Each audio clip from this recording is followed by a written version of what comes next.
دینی، اخلاقی، نفسیاتی اور فکری لحاظ سے اگر آپ دیکھیں تو شخصیت، انسانی شخصیت اور کردار کی تکمیل ضروری قرار دی گئی ہے۔ شخصیت اور کردار کا ارتقاء اس وقت تک جاری رہنا چاہیے جب تک کہ ایک پرفیکشن کا پوائنٹ نہیں آ جاتا۔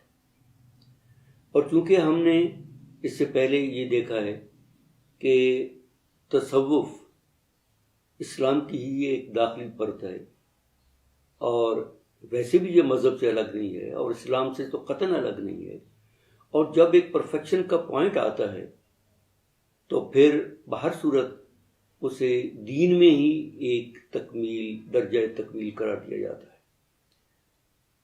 رسول کریم صلی اللہ علیہ وسلم کی ایک صحیح حدیث ہے اور اس ٹریڈیشن کو ہمیشہ ذہن میں رکھنا چاہیے۔ حضرت عمر بن الخطاب رضی اللہ تعالیٰ عنہ سے روایت ہے کہ ایک بار ہم رسول اللہ صلی اللہ علیہ وسلم کی مجلس میں حاضر تھے تو ایک شخص مجلس میں آیا، اس نے سفید کپڑے پہن رکھے تھے، اس کے بال سیاہ تھے اور اس پر سفر کا کوئی اثر نظر نہیں آتا تھا۔ وہ آیا اور سیدھا رسول اللہ کے سامنے ان کے گھٹنوں کے ساتھ گھٹنے جوڑ کر بیٹھ گیا اور اپنے ہاتھ اپنی رانوں پر رکھ دیے اور پوچھا، یا محمد، اسلام کیا ہے؟ تو آپ نے فرمایا کہ اسلام یہ ہے کہ خدا اور اس کے رسول پر ایمان لایا جائے، نماز پڑھی جائے، روزے رکھی جائیں، زکوٰۃ دی جائے، اور اگر ہو سکے تو حج کیا جائے۔ اس نے کہا، آپ نے ٹھیک کہا۔ اور صحابہ حیران ہوئے کہ اس شخص سے خود ہی سوال پوچھا اور خود ہی جواب دے رہا ہے اور خود ہی تائید کر رہا ہے۔ پھر اس سے پوچھا کہ مال ایمان، ایمان کیا ہے؟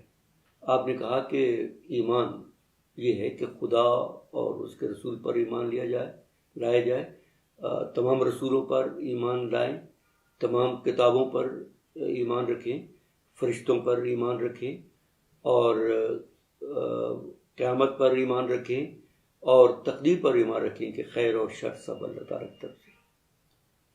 اور پھر سے کہا کہ آپ نے ٹھیک کہا۔ پھر اس نے سوال کیا کہ مال احسان، احسان کیا ہے؟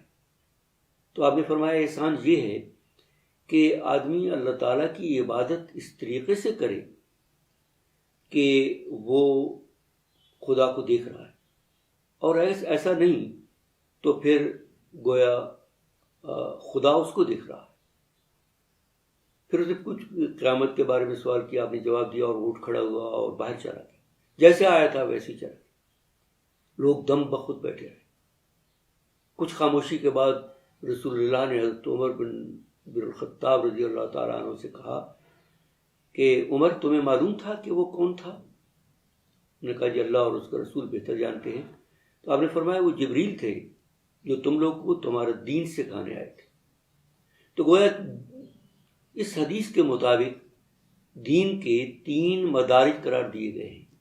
ایک تو یہ ہے کہ ظاہری ایمان پر عمل کرنا، ظاہری احکام پر عمل کرنا، دوسرا یہ ہے کہ عقائد ٹھیک رکھنا، اور تیسری بات تکمیل کا پوائنٹ ہے جسے کہ احسان کہا گیا ہے۔ اور دینی ریچولز میں سے، دینی عبادات میں سے ایک مثال رسول اللہ نے بیان فرما دی، اور وہ یہ ہے کہ آدمی حاضر ناظر ہو کر عبادت کرے۔ اور احسان کا لفظی معنی ہے to do something beautifully. اس کا روٹ ورڈ حسن ہے، اور اس سے مراد یہ ہے کہ بہترین طریقے سے خوبصورتی کے ساتھ کسی کام کو کرنا، اور خوبصورتی کے ساتھ کام وہی ہوتا ہے جو آدمی مشاہدے کے ساتھ کرتا ہے اور یقین کے ساتھ کرتا ہے، اور یوں کرتا ہے کہ گویا وہ ایک حضوری کے مقام پر ہے۔ تو یہ پرفیکشن کا مقام ہے کہ جو بتایا گیا۔ جب ہم اس کی مزید تشریح کریں گے تو آپ پر واضح ہو جائے گا کہ یہ احسان بہت بڑا مفہوم رکھتا ہے۔